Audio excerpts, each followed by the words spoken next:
YouTube Nation, Mayfair TV, aka Me TV, aka breaking news. Chip Kelly is now, if you haven't heard, all right, the head coach of the Philadelphia Eagles. And you know what?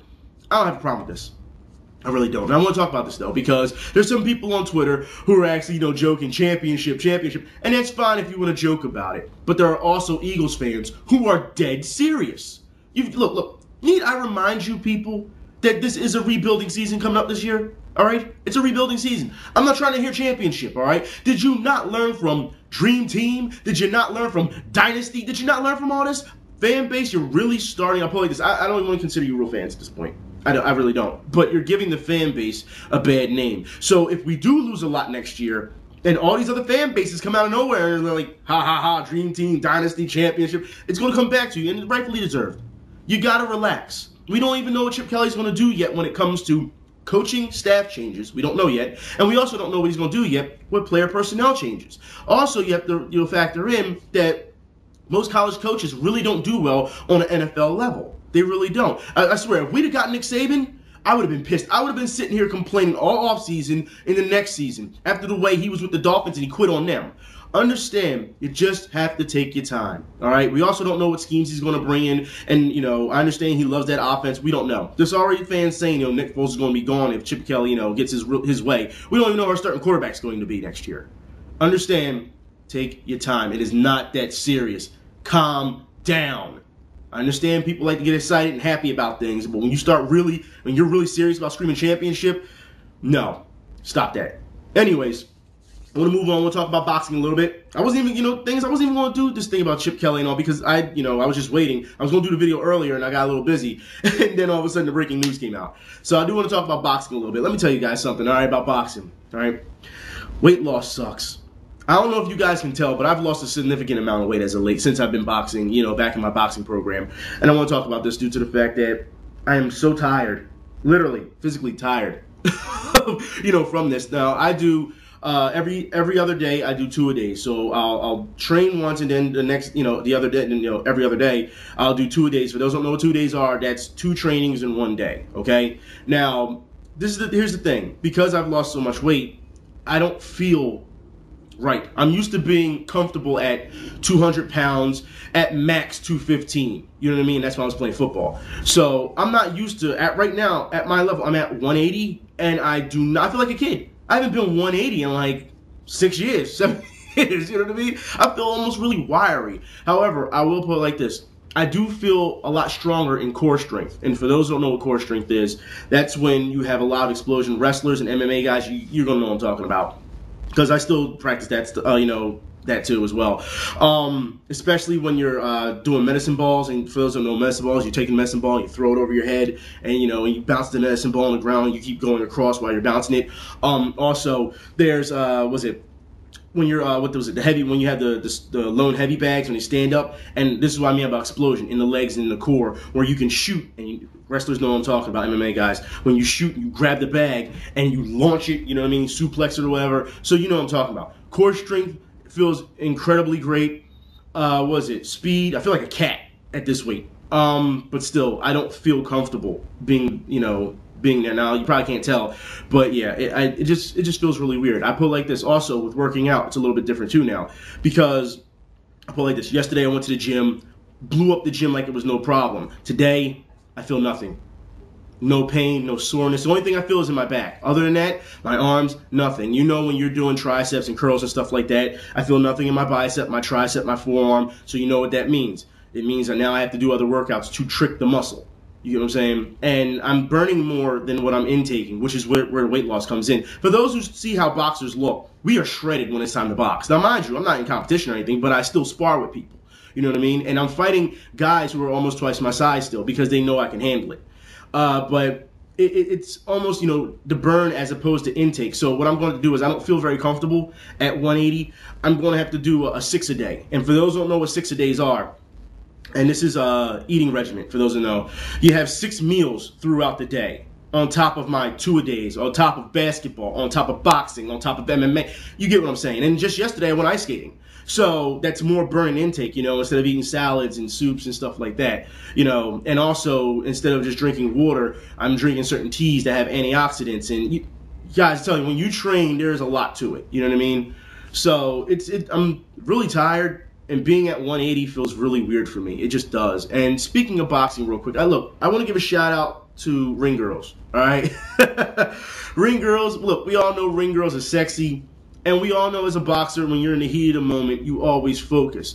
But when you're really sexy, this is a problem that happens in boxing every once in a while. You get caught looking and you get distracted. Yeah, like I said, she's sexy, but that can be a problem in the long run. It really can. But shout outs to the Corona girls. I mean, man. Anyways, I want to move on back over to football. I want to talk about my NFL picks.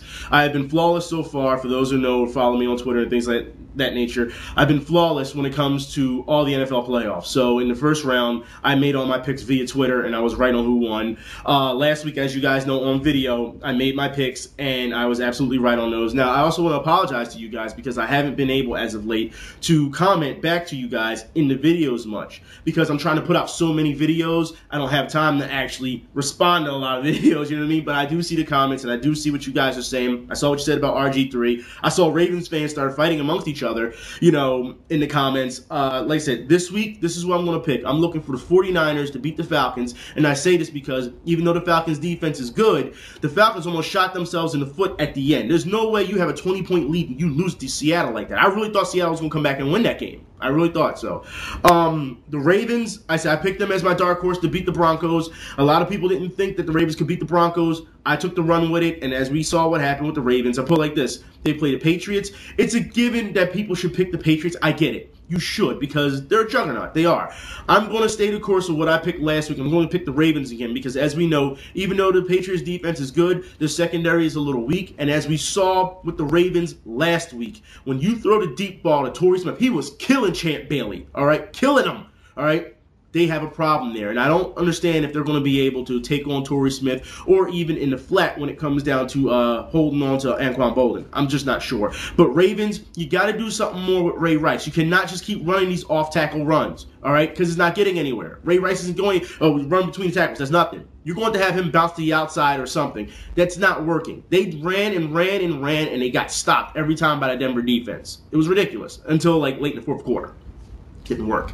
But those are my picks. I'm looking for 49ers and my underdog. I'm going to stay the course with the Ravens. Okay, we'll see what happens if that's what happens with the Super Bowl. Now, I do want to move on a little bit to hockey. That's right. Now, also, NFL, the Bears just hired a CFL coach. Yeah, I don't know how you Bears fans feel about that. I don't know if that's something important.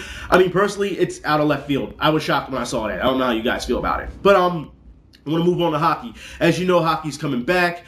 Flyers, for those who know Flyers fans, understand that we have a problem. We have a big problem. For those who don't know, not too long ago, we just signed another goalie. We got back Brian Boucher. Yeah, the water boy. We got him back. Boucher, whatever you want to call him. I don't care. All right, we got the water boy back. So now our three guys are Brizgalov. We've got Leighton and Boucher. Now, I'm not very sold on that goalie tandem. I'm going to talk about it a little bit because Leighton, I'm not a fan of Leighton after he quit. I will never forgive him for quitting in the Stanley Cup, talking about he took a play off, and that's when Patrick Kane scored. I will never forgive him for that. He was in the AHL, and they thought that they could bring him back, and no, I don't want to hear it. He's had his chances, all right? I don't want to hear it.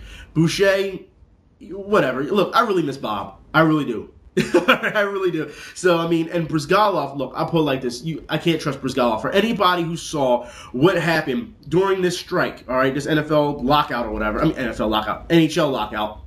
Anyone who saw this, Briz was overseas playing, and he wasn't playing bad, but he wasn't playing good either. And he ended up having a lot of things that distracted him, and he left the team. He ended up leaving his team. You want to know what distracted him? Because he wants to be a damn astronaut again. This guy is not focused, and as we saw last season, he even said, and I'm still going to hold him to this because he said he had no confidence in himself. I'm not trying to hear that little run at the end of the season was good for him. No, it just wasn't. Flyers fans, you got to relax, and you have to understand, this guy is not who he used to be. It's time for him to restructure that contract. This is his last year, if you ask me. Even though it's a short season, this is his last year. If he doesn't prove it this year, then that's it. I'm done with him as far as I'm concerned. I can't take him. Anyone who saw my previous Flyers videos was just going off on Brizgalov. It's sickening to see. He doesn't care about the fans. We've seen this time and time again, all right? He's always had something to say about the fans. I don't like it. All right, now I do want to talk a little bit more Flyers. For those who don't know, Danny Briere, when he was playing overseas, this guy had 34 points in 21 games overseas. This guy's on fire. You know what I mean? But he did have a wrist problem. He seems to be okay now. Giroux, I'm looking for him to bounce back because he was injured as well when he went overseas. I'm really looking forward to this season. I have, tickets for tomorrow. That's right, because there's Flyers practice over at the Wachovia Center. I got tickets for that. I'm ready to roll for that. It starts at 5 o'clock. I have to be there earlier because there's no seating arrangement, no designated seats. So the earlier you get there, the better chance I have to be in front, front row to bang on the glass. I do. For those who don't know, Detroit Red Wings also had their their public practice on Saturday, which was really cool. So I'm looking forward to the NHL. I mean, I got my tickets, my season tickets, or what's left of the season, I should say.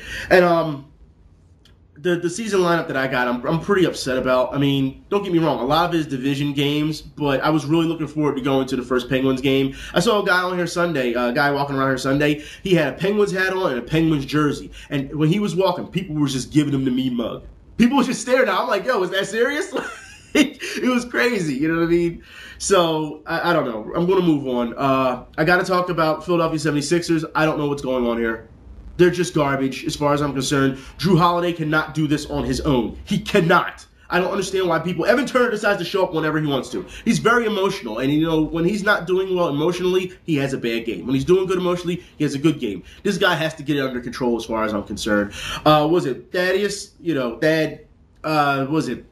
He's a little inconsistent, but he's still trying to be a solid player. It seems like this lineup, this team we have is not going to work. And I know a lot of people are saying, well, what about Bynum? Bynum's the answer. Bynum's not the answer. If you have seen anything with the Sixers team, especially going back a week, 17 turnovers, 18 turnovers, 20 turnovers in their back-to-back games. This has nothing to do with Andrew Bynum. If he was out there in the paint, these turnovers happen before they even get to the arc.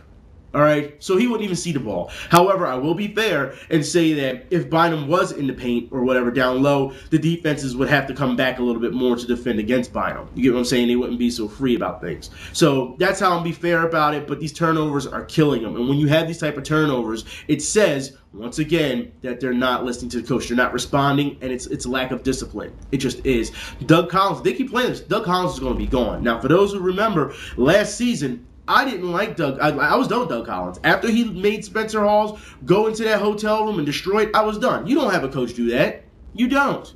You just don't. If your player cannot mentally be ready at practice, I'm not trying to hear he needs to destroy a hotel and it's okay. I'm not trying to hear that. I have not been a fan of Doug Collins for a very long time. I wasn't even sure he would do very well when they first announced him as coach. All right? So the Sixers really got to get it together. They're done this season.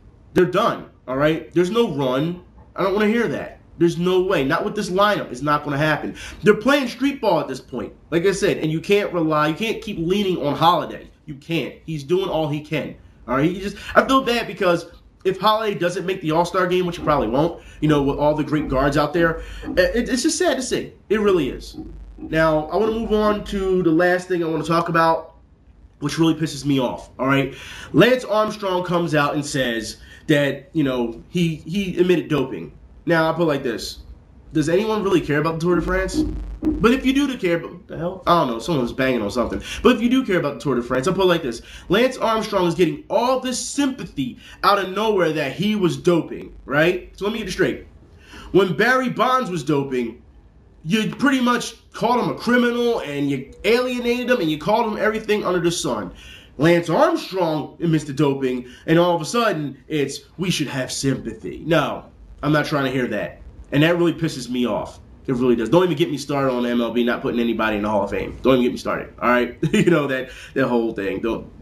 But I don't feel any sympathy for Lance Armstrong. I know that, didn't he at one point had cancer or whatever? So, and that's from a personal level. I'm not going to touch on that. I don't have anything against Lance Armstrong when it comes to that. You know what I mean? He beat it. God bless him, because there's so many people who don't beat it. You get what I'm saying?